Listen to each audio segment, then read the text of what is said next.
د نکاح یعنی د کوژدن کولو بعده د خپلې زنانې سره په ټلیفون باندې خبرې کول دا څنګه دي؟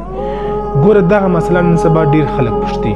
ځکه د دې ډېر زیات نقصانات دي چې کم چا د نکاح کولو بعده د خپلې زنانې سره تعلق ساتلی موبایل باندې هغه موبایل ورکړی او بعض وخت په دې کې طلاق هم راغلی وي. خبرې کول خو جایز دی فی نفسه، لیکن د دې څومره زیات نقصانات دي، د دې څومره غټه پریشانی ده، نن چش کوي څه کوي چیرې ځي زما د حکم بغیر به چیرې نه ځي، حالانکې چې کم زنانه هغه کوژده سوې وي هغه ستا د اوس د حکم صادر حکم لاندې نه ده،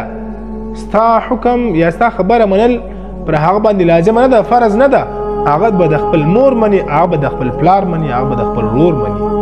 تا ته یو اختیار نشته په دې وخت کې چې تر څو پورې تا راواده کړی نه وي. نو هغه وخت چې کله ته د کوژدې سره خو مخکې د کوژدې بعد دې سره خبرې کوي او چې کله بیا ته راواده کې د واده بعد خو بیا ژوند بدل سي، بیا ژوند هغه قسم نه وي چې کم کسان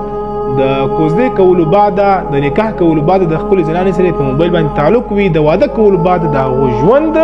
هغه خراب. نو دا پیغام دا ضرور در سره نشر کړي چې هغه ځوانانو ته ورسېږي چې هغه هم د دې څخه خپل ځان محفوظ وساتي.